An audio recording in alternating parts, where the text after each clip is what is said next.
안녕하세요.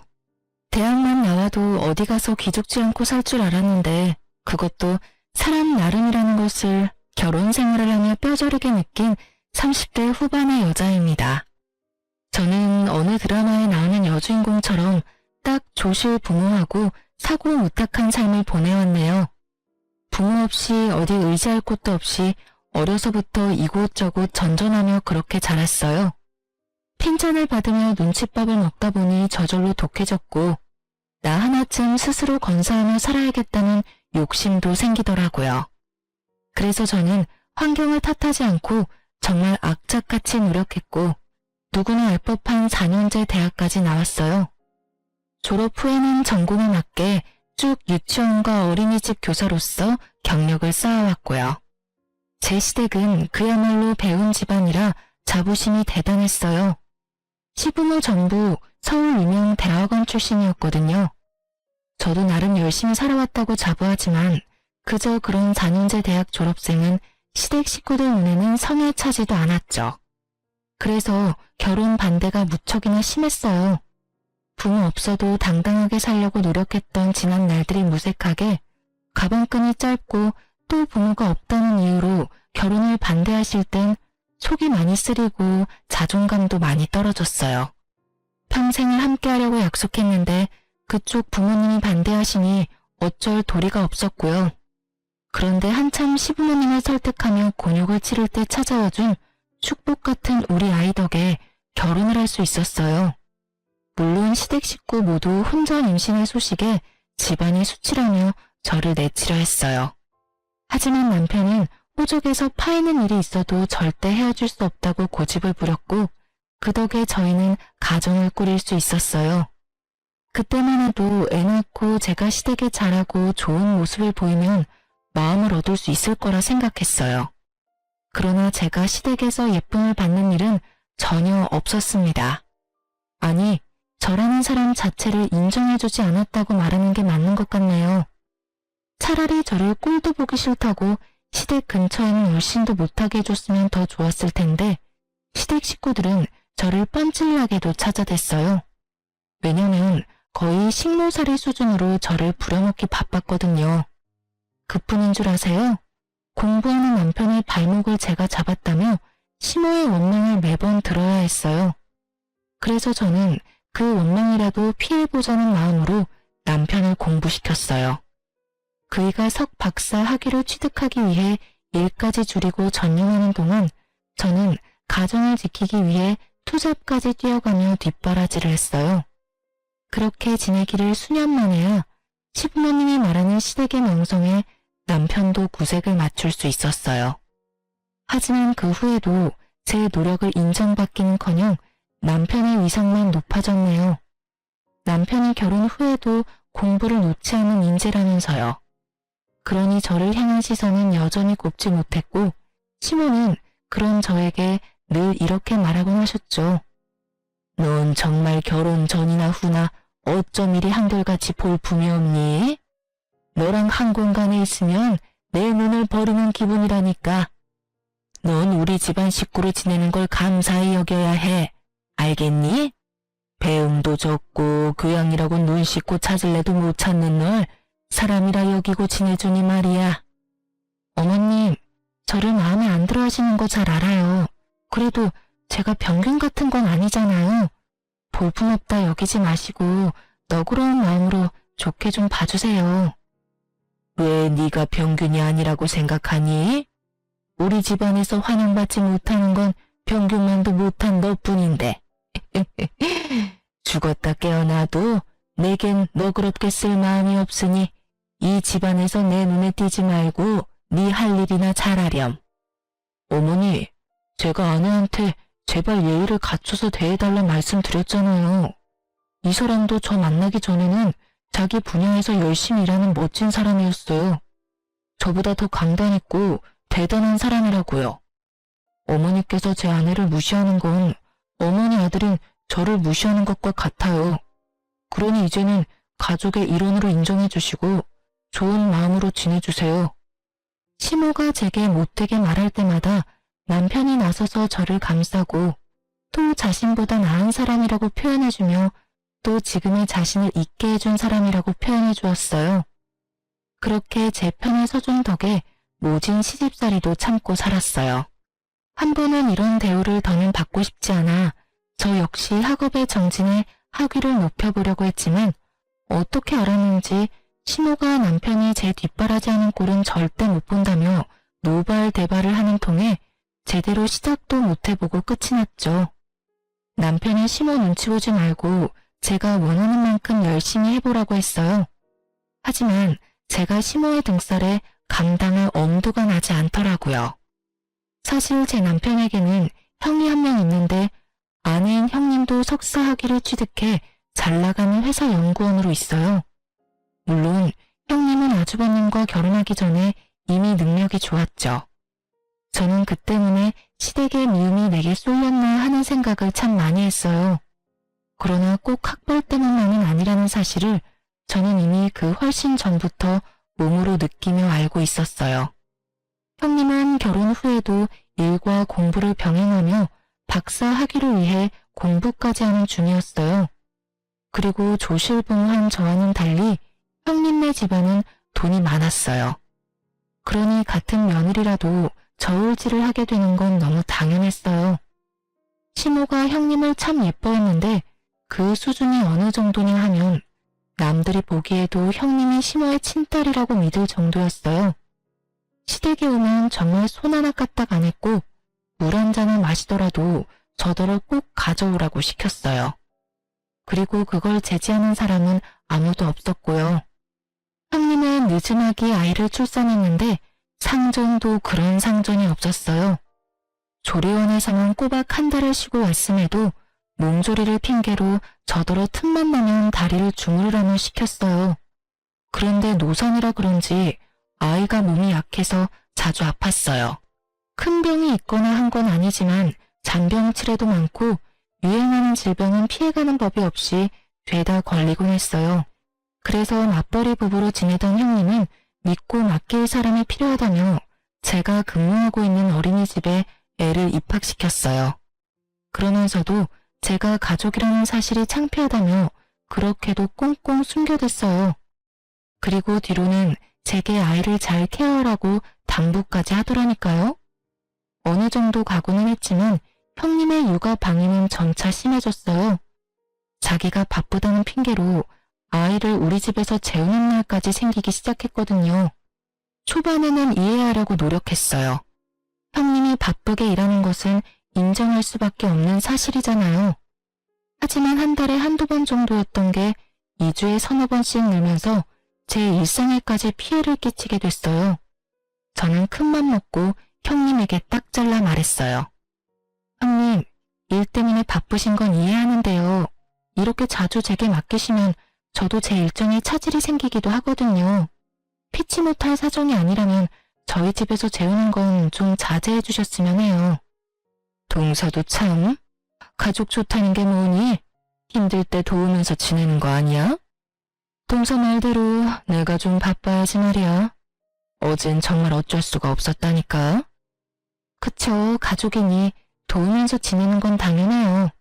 하지만 제 일상까지 꼬이니까 힘든 날들이 생기네요. 동서 덕 좀 보나 했더니 큰 의미도 없네. 알겠어. 내가 조금 더 신경 쓸게.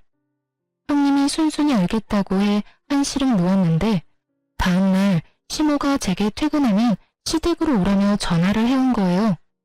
그런데 기가 막힌 광경이 펼쳐져 있더라고요. 분명 저와 대화할 땐 좋게 넘어갔던 일을 제게 서운함까지 느꼈다며 문제 삼으며 온 식구들 앞에서 눈물을 뚝뚝 흘려대는 겁니다. 퇴근이 많이 늦어지는 바람에 동선에서 아이가 이미 잠든 후라 몇 번 그대로 재운 적이 있었어요. 그런데 동서가 어제 제게 자기 일상까지 침해하는 짓이라며 면박을 주는데 형님, 그게 다 무슨 말씀이세요? 제가 언제 면박을 줬다고 그러시는 거예요? 동서, 내가 미안해. 내가 나 바쁜 것만 생각하고 동서 힘들 걸 헤아리지 못했어. 나는 윗사람 자격도 없어. 위에 맡기는 거 불쾌하다고 했으니 더는 맡기지 않을게. 그럼 동서 기분이 좀 괜찮겠어? 아가, 네가 뭐가 미안하니? 열심히 살아보려는 게 뭐가 잘못이라고. 예, 너는 어떻게 된 애가 이해심이라고 눈꽃만큼도 없니? 첫째가 바쁜 거 우리 식구 중에 모르는 사람 있니? 조카 좀 봐주고 너희 잘 때 같이 잠 좀 자는 게 무슨 큰일이라고. 불쾌하다는 말까지 하면서 첫째한테 상처를 줘. 어머님, 뭐이세요? 형님 불쾌하다고 했다니요. 도대체 갑자기 왜 이러시는 거예요? 저도 맞벌이다 보니 일정에 꼬여서 난감한 일이 생기기 시작했다고.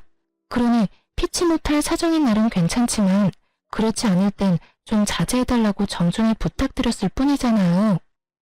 그게 애 맡기지 말라는 말과 뭐가 다르니? 그리고 네가 같은 뜻이라도 지금처럼 좋게 이야기했다면 첫째가 이렇게까지 서운함에 눈물을 흘리겠어? 넌 생각이라는 게 있긴 한 거니? 어떻게 한치 앞을 못 보고 사람 마음 하나 헤아리질 못해? 첫째가 바빠서 내게 좀 부탁한다고 네가 함부로 대해도 되는 줄 알아? 귀한 집 자식 가슴에 대목 박는 짓을 천하디천한 니까 짓게 한다는 게 가당키나 하냔 말이야. 어머님, 동서를 너무 나무라지 마세요. 저와 제 아이 때문에 얼마나 불편했으면 제게 그렇게까지 말했겠어요. 저는 동서 마음 충분히 이해해요. 단지 속이 조금 상해서 눈물을 감출 수가 없을 뿐이에요. 어쩜 우리 첫째는 일이 사려 깊고 마음씨가 고와. 가진 것 없어 못한 것까지 보듬어 주려는 마음이 너무 감동이야. 그렇게까지 저 못난 걸 감쌀 필요 없다. 어머님도 형수님도 그만하세요. 집사람이 오죽 힘들면 그런 말을 했을지를 먼저 진심으로 헤아려 보시라고요. 사실 제 조카지만 아내가 전반적으로 챙기게 두는 것도 제 입장에서 미안한 일이에요. 거기다 형과 형수님이 너무 자주 만난 것도 맞고요. 요 근래에는 다 늦은 밤에 전화해서 애 잠들었냐 확인하는 거 저도 좀 불편합니다. 듣다 못한 남편이 제 편을 들며 자신도 불편하다 이야기해준 덕에 형님의 눈물 연기가 어색하게 끝이 났어요. 형님은 남편의 개입에 뻘쭘했는지 앞으로는 주의하겠다며 바로 표정이 바뀌며 말했죠. 시모도 그제야 자기 아들까지 불편하게 만드는 상황은 없어야 한다며 당부했어요. 이런 모습을 보고 있자니 기분이 상했지만 애써 내색하지 않았어요. 다행히 이날 이후 한동안은 소동 없이 잠잠했네요. 그러던 어느 날 형님네 아이가 어린이집에서 까무러치고 난리도 아니었어요. 애가 혼절하거나 한 것은 아니었지만 열이 펄펄 끓어 눈도 제대로 뜨지 못했죠. 급한 마음에 형님과 아주버님께 이 상황을 알리며 당장 하원하러 와달라 요청했어요. 하지만 이를 뺄 수 없어 당장은 힘들다고 하는 겁니다. 하는 수 없이 시모에게 연락해 아이 상태를 이야기하고 바로 병원에 내원할 수 있도록 와달라고 부탁드렸어요. 그러나 그 누구도 아이를 챙길 생각을 하지 않는 거예요. 저는 하는 수 없이 어린이집 원장님께 양해를 구하고 제가 아이와 함께 병원에 다녀왔어요. 아이 컨디션이 너무 안 좋아 다시 어린이집으로 향할 수는 없는 노릇이었어요. 결국 저는 오래전 저를 자식처럼 품어주시고 돌봐주셨던 이모님께 도움을 청했습니다. 제게 유일한 가족 같은 분이라 그러면 안 되는 줄 알면서도 또다시 신세를 지게 되었죠. 하필이면 제가 그날 당직이라 업무를 뺄 수 없었던 탓이었어요. 저는 형님과 아주버님께 아이의 상태를 먼저 알린 뒤 부득이하게 이모님께 아이를 맡겨놨으니 최대한 시간을 내어 아이를 데리고 가달라 부탁까지 드렸어요. 그런데 그날 두 사람은 다 저녁이 되어서야 아이를 데리러 온 것도 모자라 이모님께 너무 큰 무례까지 범하고 말았습니다. 아줌마, 시간이 되면 애 잘 준비까진 시켜놔야 될 거 아니에요. 동서가 못 챙긴 것도 짜증나는데 이게 뭐야? 저기 초면에 당신의 아픈 아이까지 챙겨줬으면 부모로서 감사하다는 말이 먼저 아닌가요? 그리고 이 낯선 곳에서 아픈 몸으로 엄마 아빠를 기다렸을 아이는 눈에 보이지도 않아요. 됐으니 얼른 애 데리고 돌아가세요. 감사는 개뿔. 애가 아파서 잠만 잤을 것 뻔하구만. 아무튼 동서나 동서 주변 사람이나 다 별로라니까. 그리고 자기가 뭔데 나를 가르치든 말해. 기분 나빠. 동서는 뭐 이런 사람한테 애를 맡겨서 화를 돋구는지 원. 이보세요. 아이가 해열제를 먹어도 열이 안 잡히니까 얼른 돌아가서 아이 케어에 집중하시라고요. 지금 당신의 기분이 아픈 아이보다도 더 중요한가요? 도움을 받고도 감사할 줄 모르는 당신이 떠드는 소리 듣고 싶지 않으니 그만 돌아가요. 이봐요, 아줌마. 도움을 주려면 제대로 줘야지. 이건 도와준 게 아니라 내 일을 그대로 남겨둔 거잖아. 그러고도 감사 인사를 받고 싶어 하는 건 양심이 없는 거지. 당신 밑에서 자란 동서가 왜 그리 덜 떨어진 건지 증명하는 거야, 뭐야. 나도 여기 더 있으래도 안 있을 거거든요. 진짜 채울 수 없어. 형님은 끝끝내 이모님에게 감사하다, 죄송하다는 말 한마디 없이 돌아갔어요. 그리고 나중에 걱정되는 마음에 이모님께 연락드렸더니 이모님은 다시는 그런 무례한 사람의 아이를 자신에게 맡기지 말라며 화를 내셨죠. 저는 이모님이 화내는 이유를 듣고 참을 수 없어 형님에게 곧장 연락했어요. 그러곤 처음으로 형님에게 어떻게 사람이 그렇게 아나무인일 수 있냐며 언성을 높였어요. 그런데 형님은 자신의 잘못을 뉘우치기는커녕 다음 날이 되자마자 또다시 시댁에 가서는 제가 자신에게 언성을 높였다며 고자질을 했죠. 시민은 형님의 말만 듣고는 우리 집까지 쫓아와 제게 갖은 욕을 퍼부었어요. 하지만 저는 제 소중한 사람까지 저와 같은 일을 겪게 했다는 것에 크게 분노한 상태였던지라 시모에게까지 큰 소리를 치고 말았죠. 시모는 그런 저의 뺨을 내리치며 막말을 퍼부었어요. 너 지금 나한테 소리친 거야? 감히 네가? 이 맞아 죽어도 시원찮을 거사.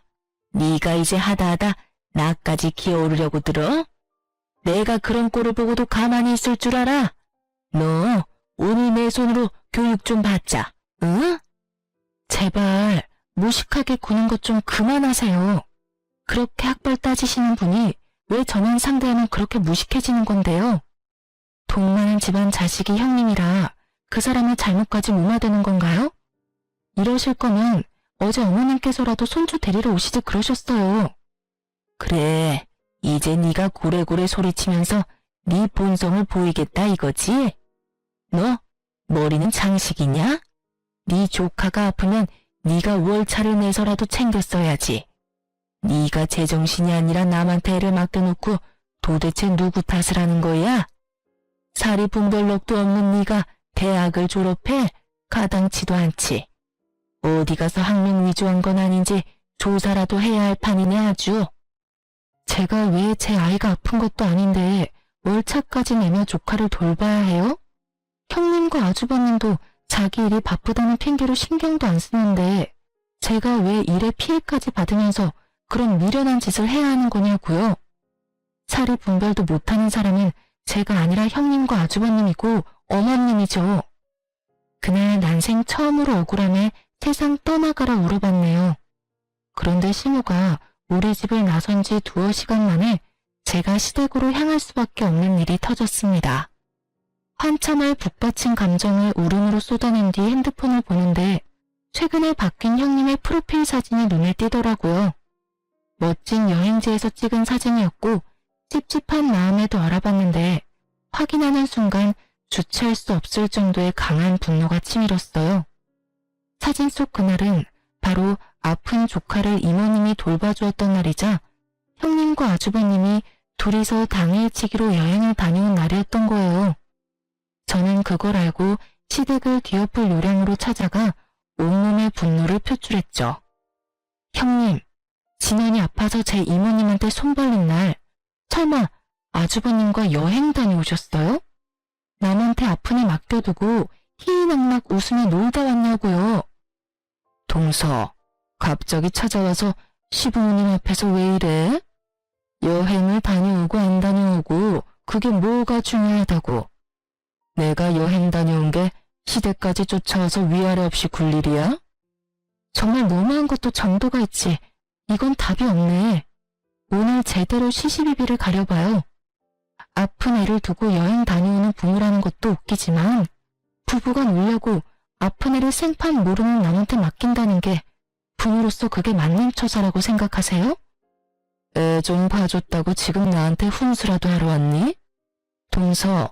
동서 일이나 잘하고 동서 처사나 올바른 건지 따져봐.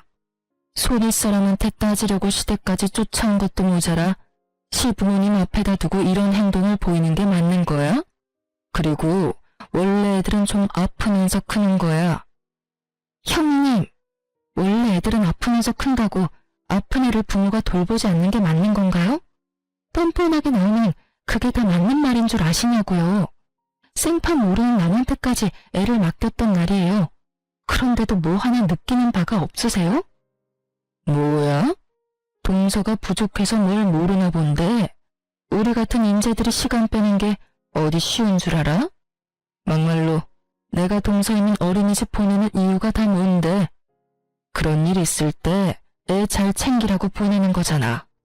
내 돈을 월급으로 받는 주제에 어디서 큰 소리야? 이모님인가 뭔가한테 맡겼던 것도 네가 다른 선생한테 당직 날짜 바꿔달라고 부탁했으면 됐을 일인데 네가 크게 만든 거잖아.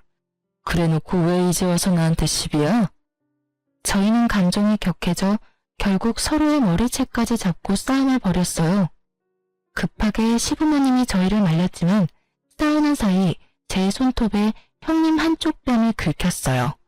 그러자 시모는 형님 얼굴을 보고는 멍청한 것이 굴러들어와 집안 사람을 다 팬다며 저더러 사람도 아니라고 오버스럽게 난리를 쳐댔죠. 저는 제게 노발대발하는 시모와 형님을 뒤로한 채 거실에 차려진 다과상을 죄다 엎어버렸습니다. 시모와 형님은 제게 머리가 어떻게 된 거 아니냐고 미친 사람 취급하며 고함을 쳤어요. 저것이 진짜 머리가 어떻게 된 거 아니야? 야, 너 진짜 이 집에서 쫓겨나고 싶어? 우리 아들이 네 편 들어주니까 이제 눈에 뵈는 것도 없냔 말이야. 너 같은 식충이를 가족으로 거둬줬으면 감사한 줄 알고 살아야지. 어디 이런 못돼 먹은 행동을 해? 까마귀 고기라도 잡섰어요? 당신들이 가족이라는 이유로 날 괄시하고 괴롭혔던 건 뭐 잘한 행동이야? 나도 남편 보며 당신들 만행을 참아주는 건 오늘부로 끝이야. 내가 당연 모든 걸 똑같이 돌려줄 테니까 어디 한번 즐겨보던가. 저런, 아니 어디서 저런 말도 안 되는 것이 집에 굴러 들어왔어? 네가 참지 않으면 어쩔 건데? 어쩔 수 있는데? 헛소리 집어치우고 이 집에서 당장 나가. 나가! 다시는 발도 들이지 마. 알겠어? 가지 말라고 해도 갈 참이었어요. 악마보다 더 악질인 당신네들이랑 한 공간에 있기 역겨워서 숨을 쉴 수가 있어야지. 저는 분명 똑같이 되갚아준다고 했지만 시댁 식구 중에 그 누가 제 말을 새겨 듣겠어요. 그저 지렁이도 밟으면 꿈틀거린다는 거야 뭐야? 하고 대수롭지 않게 여겼겠죠. 하지만 제가 그간 남편만 보고 참아온 세월, 부당한 대우를 받았던 그 많은 날을 모조리 되갚아주겠다고 결심한 순간 복수의 칼날을 갈기 시작했죠. 그런데 하늘도 이런 저를 가엾게 여겼던 걸까요? 우연히 약속을 잡아 만나게 된 이모님께서 또 한 번 저의 귀인이 되어주었어요. 시모와 형님에 관한 이야기를 나누는데 이모님께서 안 좋은 기억 때문인지 형님을 정말 질 나쁜 사람이라고 표현했어요. 그러면서 도대체 어떤 일을 하길래 그 직장에선 그런 못된 사람을 써주느냐고 말하기에 저는 형님이 다니는 회사에 대해 알려주었어요. 그런데 이모님이 꽤 놀란 표정으로 그게 정말이냐며 재차 확인까지 하시더라고요.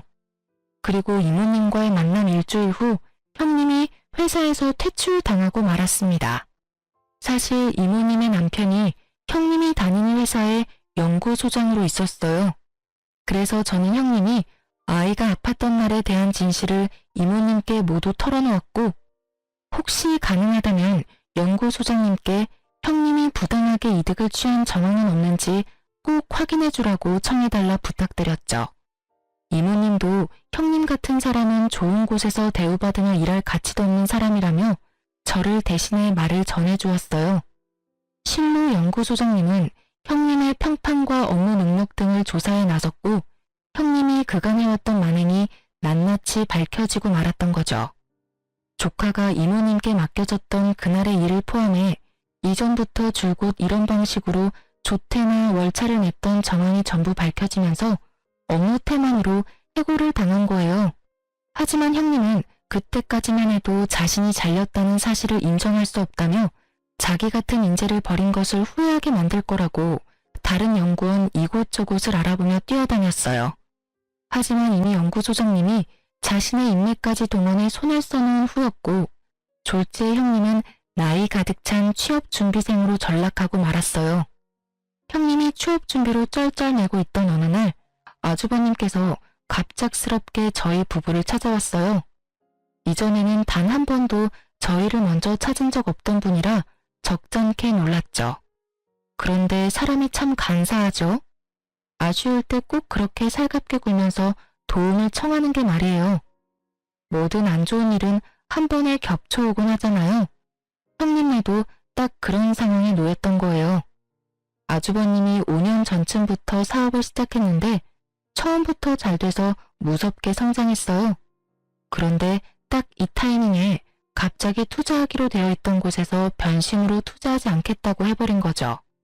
아주버님은 투자받을 걸 굳게 믿고 이미 일을 키운 상태라 당장 그 투자금이 없으면 빚을 내야 한다며 우는 소리까지 하며 도와달라 하더라고요. 동생아, 가족 좋다는 게 뭐냐? 이렇게 서로 힘들 때 돕고 사는 거 아니겠어? 지금 네 형수 처지가 좋지 못한 거 잘 알잖아. 그런데 나도 적자에 빚까지 생기면 애까지 있는데 어쩌냐. 제발 이번만 좀 도와주라. 나중에 나도 너희 부부 도울 일 있으면 나도 꼭 도울게.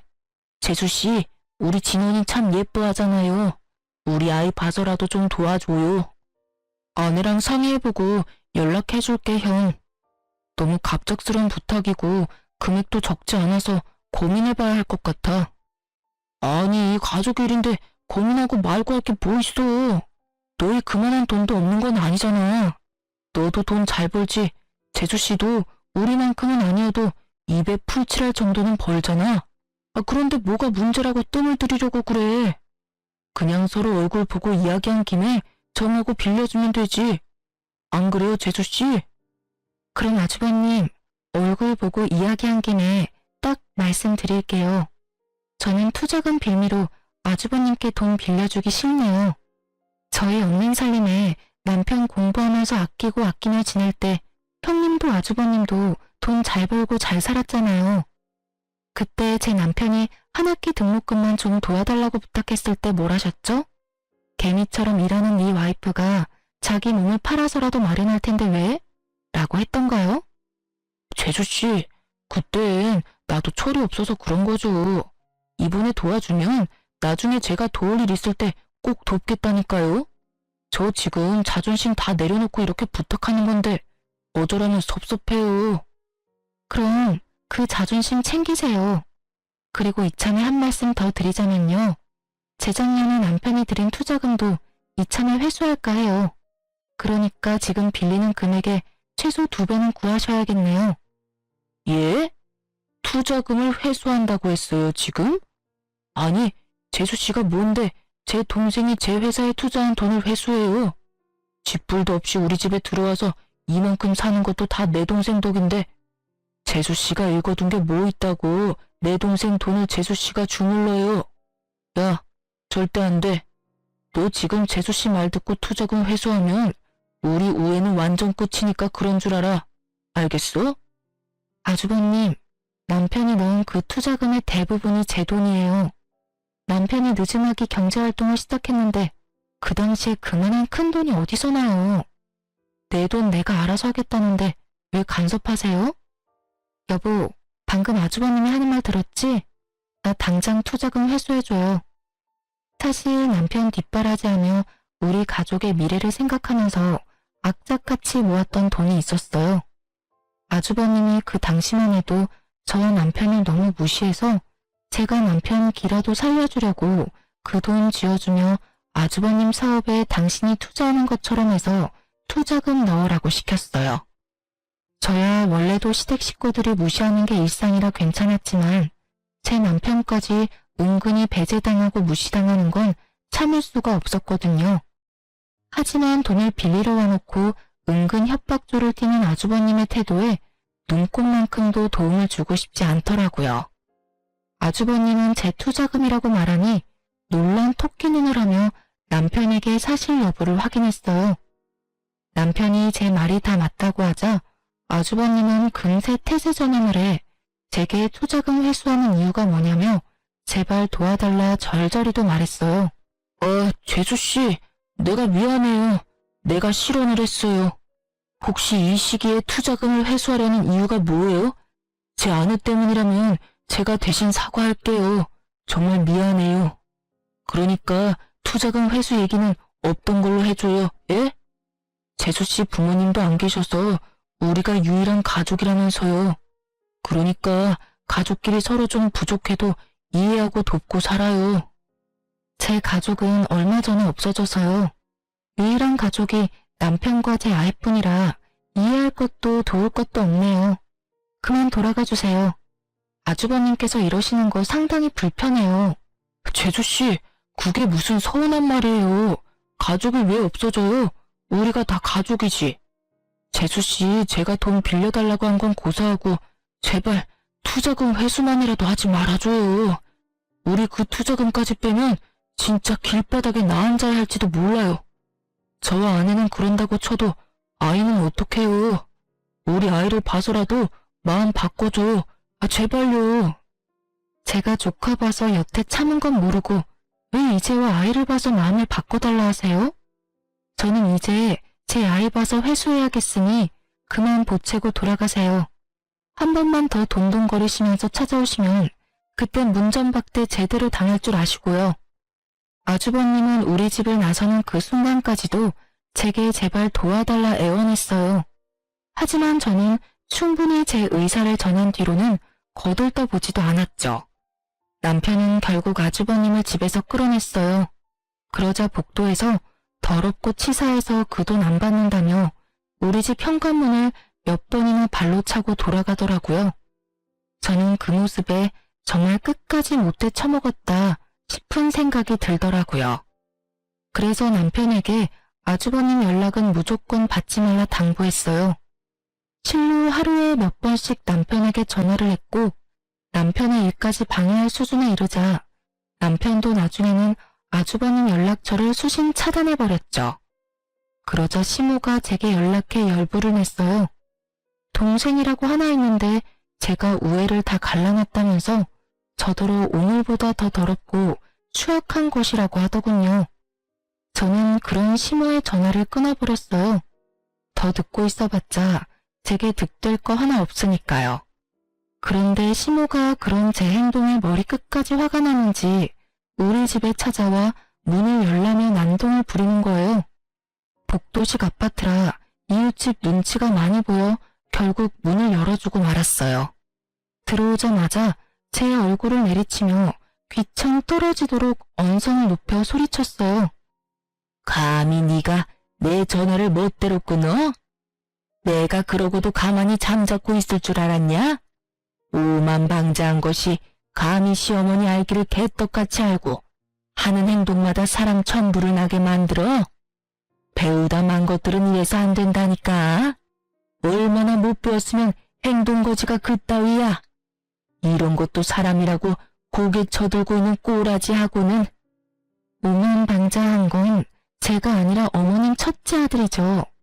어떻게 자식의 거울은 부모라는 말이 이렇게 꼭 맞는지 몰라요. 어떻게 말하는 것도 행동하는 것도 그리도 천박한지 부탁한답시고 못되게 구는 걸 들어줄 수가 있어야죠. 뭐야? 너 지금 뭐라고 짓거렸어? 오늘 내 손에 한번 목숨줄 끊겨볼래? 어? 이게 미쳤다 하니까 진짜 개념을 상실했냐? 어머님 말씀대로 어머님처럼 배우다 말아 그런가 보죠. 어머님도 저랑 학력이 똑같던데요?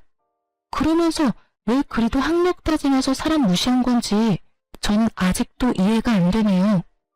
아주버님 임신해서 석사 문턱만 간신히 밟아본 정도라는 거 제가 모를 줄 아셨어요? 네가 그걸 어떻게 알았어? 어떻게 알았냐고? 남편과 나만 알고 있는 비밀을 네가 왜 알고 있느냔 말이야. 두 손으로 하늘을 가려보세요. 가려지나. 이 세상에 평생 가는 비밀이 어딨어요. 형님 말고는 다 아는 사실을 왜 어머님만 모르고 계시는지 원. 형님이 알면 얼마나 기가 찰까요? 그렇게 저를 간신히 대학 낳은 볼품없는 애라며 같이 욕했을 텐데 그런 어머님도 저와 다를 바가 없다니 말이에요. 시모는 내가 자신의 학력을 알고 있다는 사실을 알자 울그락불그락 해준 얼굴이 돼서는 갑자기 제 손을 덥석 잡는 거예요. 그러더니 형님에게만은 밝히지 말아달라고 애원하기 시작했어요. 집안에서 자신의 위치가 얼마나 뭉개지겠냐며 제발 그런 일이 없도록 비밀로 간직해달라는데 그 모습이 얼마나 절절한지. 그렇게 시모의 약점을 잡은 덕에 더 이상 절 무시하고 하대하는 사람은 없었어요. 하지만 웃기게도 제가 시모의 비밀을 알고 나니 주부로 지내고 있는 형님의 위치가 예전에 저만큼이나 떨어지더군요. 시모가 제 눈치를 보느라 형님을 예뻐하지 않은 것도 있지만 좋은 학력으로 어느 곳 하나 취직 못하고 있다며 닥달했어요. 형님은 자신을 대하는 태도가 바뀐 시모에게 대들기 시작했고 엄마와 친딸만큼이나 좋았던 관계는 더는 없었어요. 결국 형님네 부부 문제로 번져 매일같이 집안이 시끌시끌했어요. 그러다 나중에야 형님이 자신이 잘리게 된 사실을 알게 되었어요. 더불어 이모님이 연구소장님의 아내라는 사실까지도요. 형님은 그제야 제게 제발 한 번만 이모님 부부를 만나게 해달라며 매달렸어요. 취직을 할 수 없으니 시댁에서 무시당하는 거 아니냐며 한 번만 도와달라 싹싹 빌더라고요. 동서, 내가 긴 세월 모질게 군 거 마음에 담지 마. 다시는 그런 짓 하지 않을게. 하늘이 맹세해. 그러니 제발 동서를 돌봐주셨다던 그 이모님 좀 한 번만 만나게 해줘. 부탁이야. 정말 이번 딱 한 번만 힘 좀 써주라. 형님, 다 형님이 자처한 거잖아요. 그냥 감내하고 사세요. 타지 멀쩡하니 그 일 아니고도 할 수 있는 일은 세상에 많아요. 자기 일 아니라고 그렇게 쉽게 말하지 말고 제발 한 번만 도와줘. 우리 진현이 생각해서라도 엄마가 제대로 자리 잡고 있어야 하잖아. 내가 이모님께 사과드릴 수 있도록 동서가 자리 좀 마련해줘. 응?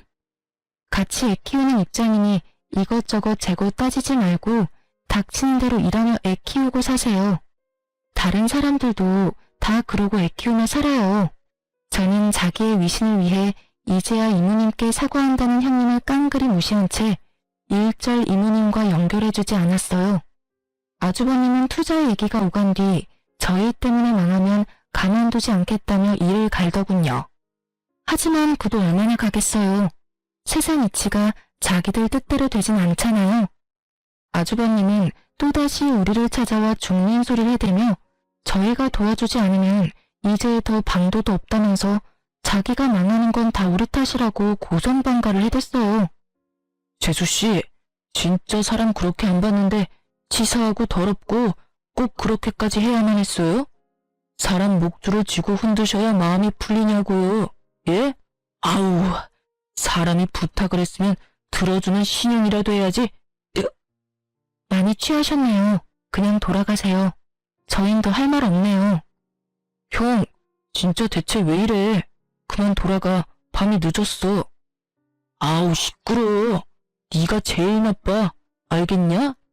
넌 형 망하는데 눈도 깜짝 안 하고 멀쩡한 투자금을 왜 회수하냐 이 말이야. 우리 집안 꼴이 우스워진 건 다 네가 결혼을 잘못했기 때문이야. 다 저 멍청한 재수씨 때문이라고. 아, 짜증나. 재수없어.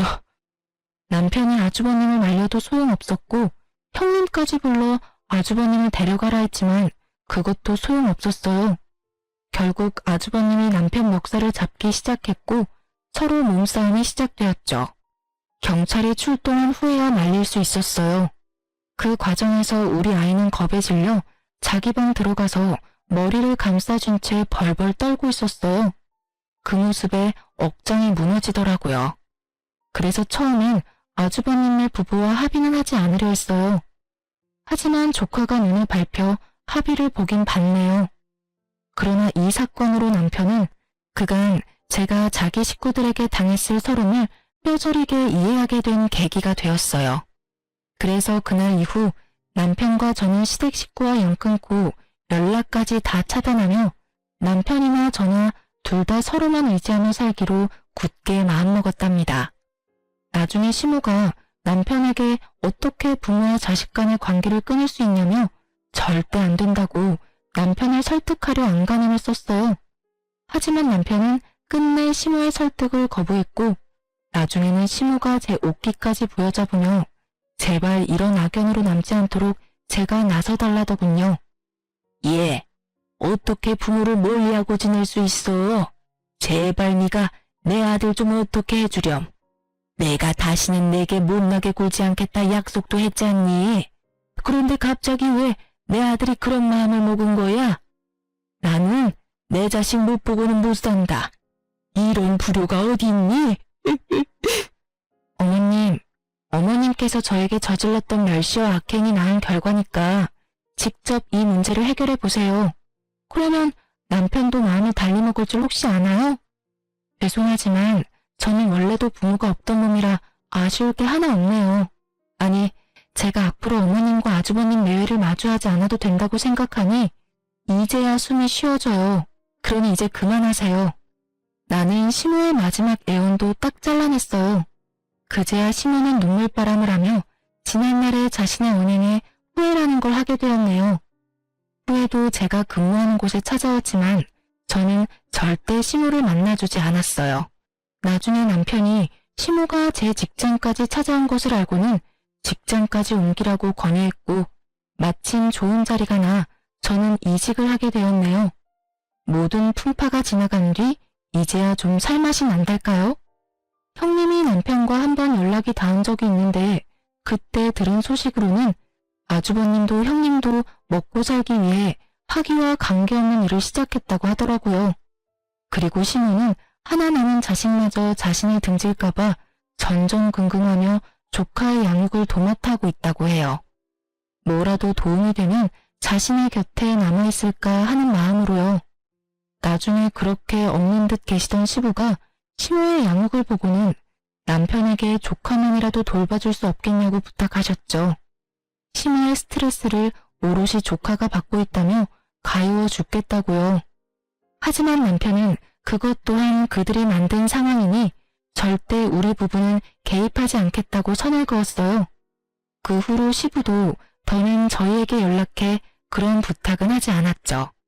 시모와 아주버님네를 보니 학벌은 삶에 있어 중요하지만 결코 인생의 전부가 될 수 없다는 것을 다시금 깨닫게 되었어요.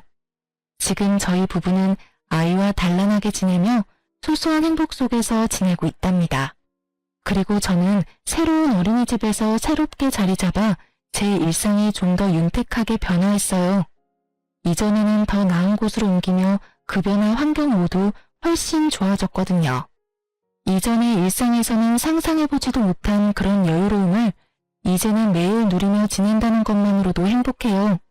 비록 남편이 가족과 멀어진 것은 안타깝지만 남편도 지금의 생활이 더욱 만족스럽다고 얘기해주어 한시름 놓았네요. 앞으로는 우리 세 식구의 안위만을 생각하며 저 자신이 존중받고 또 존중하는 삶 속에서 살아가고 싶어요.